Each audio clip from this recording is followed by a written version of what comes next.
इमाम बाड़े में तशरीफ़ लाएँ। मजलिस का आगाज़ तिलावत कलाम पाक रब्बानी होने जा रहा है, जिसको फ़राइज़ देंगे जनाब अब्बास मेहंदी सल्लम हो।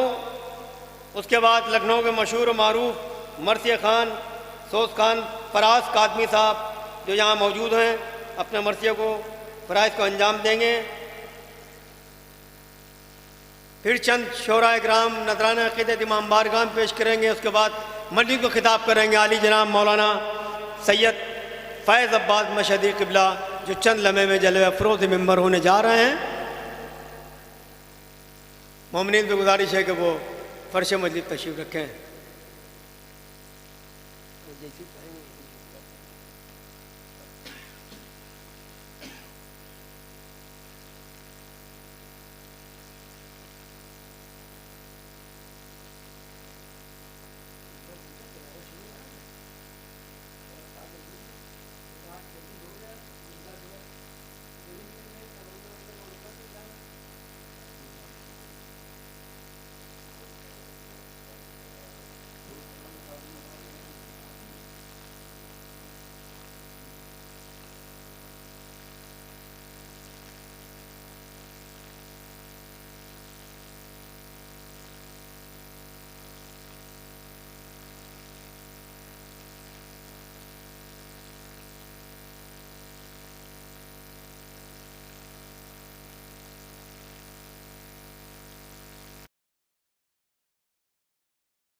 तमाम मोमिनीन से गुजारिश है कि बराए करम